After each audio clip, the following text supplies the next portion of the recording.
They say London swings. It doesn't, not even the King's Road, Chelsea.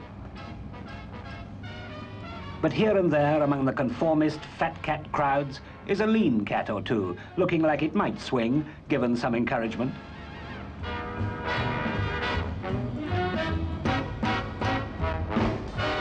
And in among the chain stores and supermarkets is here and there a shop that may have something all its own to say, to the character who can send up the mass production car, to people who can put living before a living.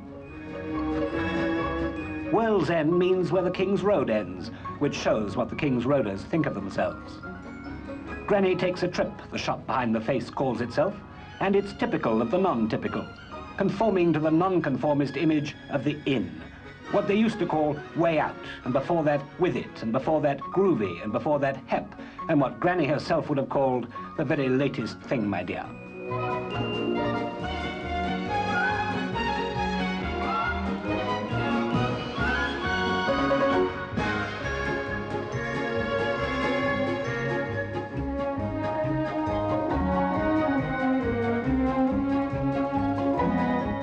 Maybe the toy car's a key, childhood, innocence at war with a hard adult world, the fun of dressing up.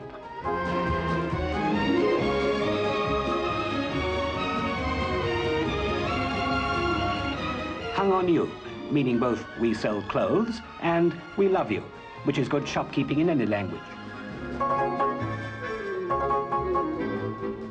And the lollipop says what the toy car said. It's all another tiny coloured womb, warm and gentle, in its way an escape from the H-bomb, television, and other horrors of the workaday world.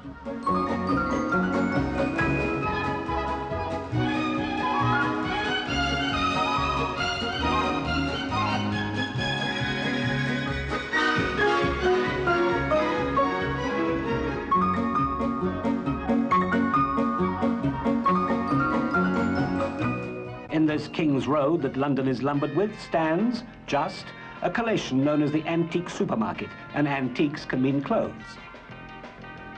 This lady's time machine is headed for the flapper world of the 20s, doubtless a trip many a time traveller would love to take. One way of saying no to authority is to parody it. Some of the young with little to say yes to come to Soho, that pulsating heart of swinging London where girls join clubs to see old men strip. Or is it vice versa? And at the cutely named I Was Lord Kitchener's valet, buy uniforms of the past to affront the uniformity of the present.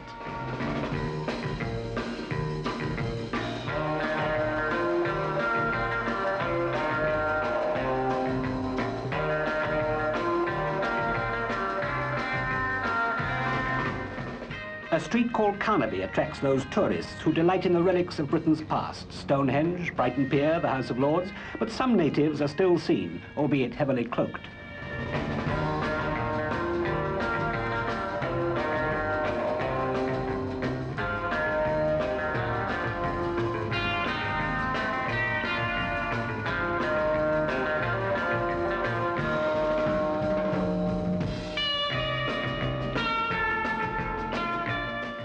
Much of the gear reverts back to the kinky period in Britain's brave history, and for those who still thrill to the sight of purple lace-up boots, here are purple lace-up boots.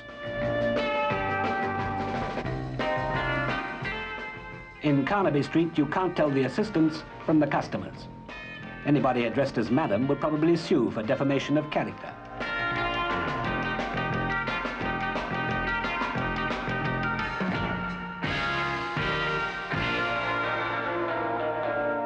John Stephen, these are his shops, is the uncrowned king of Carnaby Street. Many of his business rivals would dearly like to see him crowned.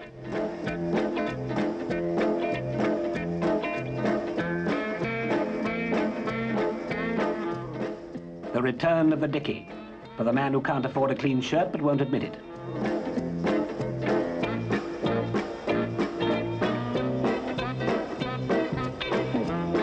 Op-art spats, ideal camouflage for the larger foot. A shop called Gear, and you're never too young for in gear, until you're old enough to say so anyway.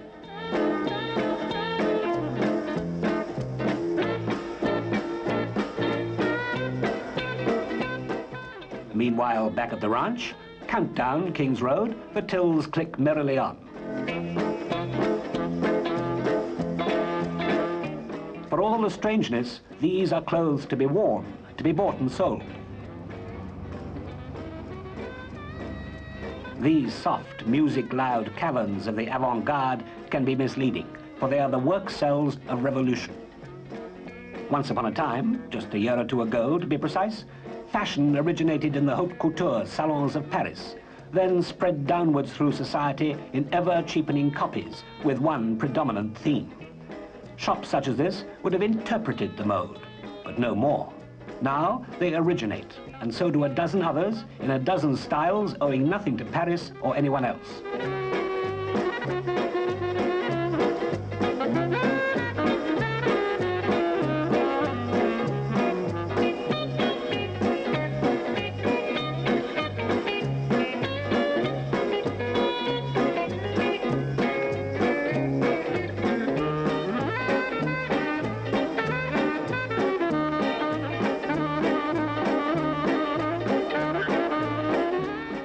So it is that the inn scene of London is one big fancy dress ball. Men come as cowboys, hussars, or refugees from St. Petersburg, 1917. It girls, oomph girls, who's for tennis girls, odalisques from the harems of bygone Turkey mingle with kaftan slinkers from gay Arabia and boa-bedecked hoydens from the lids of ancient chocolate boxes.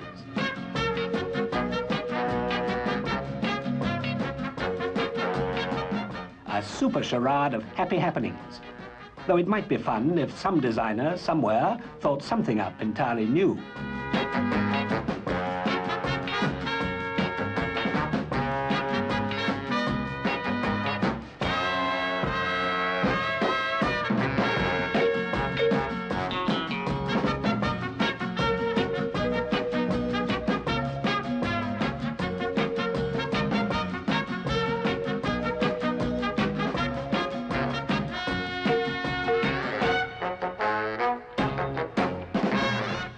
None of this, thank heaven, adds up to swinging London, but it makes a not unpleasing splash of colour in the old city. What gear the cats are wearing is one story, where they wear it is another.